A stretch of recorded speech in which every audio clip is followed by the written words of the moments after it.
In April of 2007, Louise Paxton moved to London with the hopes of any 23-year-old girl. Soon after moving in, she became the victim of a campaign of terror orchestrated by an unknown stalker. After being terrorized for 2 months, she disappeared from her home on the 1st of July. We are now calling for anyone who might have any information regarding Louise's disappearance to come forward. This is a personal appeal from her friends and family. If you're reading this, Lou, we haven't forgot about you. We won't stop looking for you until you are found. Our prayers are with you. We love you and miss you. If you are able to, please get in touch. Taken from the About section of the YouTube channel by the name of Louise Paxton, there is a mystery that surrounds the nature of the channel itself. Today I will be diving into the channel and anything around it that I can find. Like all stories, we'll start right at the beginning. A video, uploaded on April 16th, 2007, titled My First Video, My Last Night in Norwich, Louise Paxton. The video begins like any video from 2007. Windows Movie Maker title cards and some music. The video itself is pretty much what you would expect. A slideshow of photos taken with a camera with low resolution set to a song,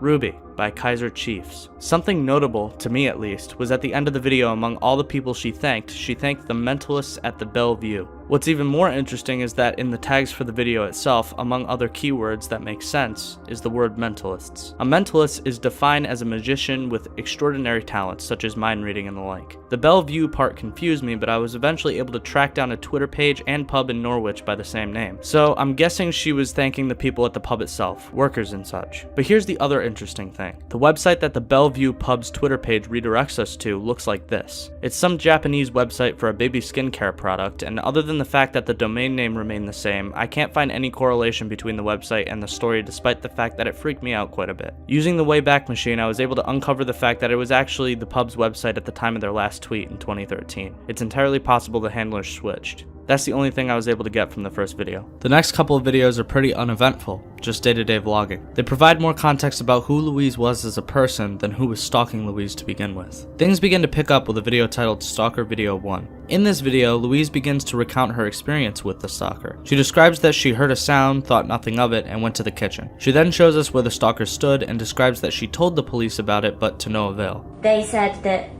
they couldn't come unless he posed an immediate threat, and I said, well, he's at my door, and they asked me if he was still at my door, and when I looked, he'd gone. The rest of the videos after that are pretty self-explanatory. Most of them have to deal with the stalker, and she even stays up trying to catch the stalker at one point. The situation finally comes to a climax though in the video titled Please Help, the last video on the channel. The video opens to a shot of Louise sleeping. Her friend Lizzie is recording and explains to Louise that she thought she would check on things for her to help her sleep easy. Her friend then looks around the house to see if anything's missing, and she can't find anything, so she returns back to Louise, who's still sleeping. The video then weirdly glitches out and cuts to Louise holding the camera. Here's what happens next. It's gone. He's gone. He's gone? Oh shit, light's blown. Light in the hallway. I put the light in the hallway. Where's the trick switch? Where's the trick switch? Calm down, Maris. It's alright, it's alright. Where is it? Oh God. Where's the trick switch?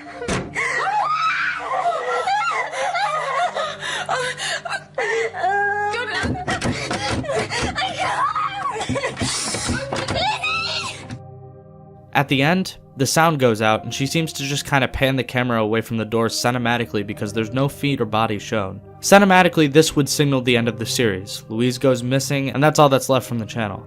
Quite clearly, Louise is not missing and this is all fake, but I've seen people point to it as being an elaborate hoax for attention. That's not the case. In fact, it was one of the first ARGs ever released, and the only one that really predates it, as far as I can tell, is the Lonely Girl 15 story. The Louise Paxton mystery was made by Andrew Cull as part of a larger narrative titled Into the Dark. It isn't a hoax, but a work of fiction, something we can look back on as one of the first online video horror stories created.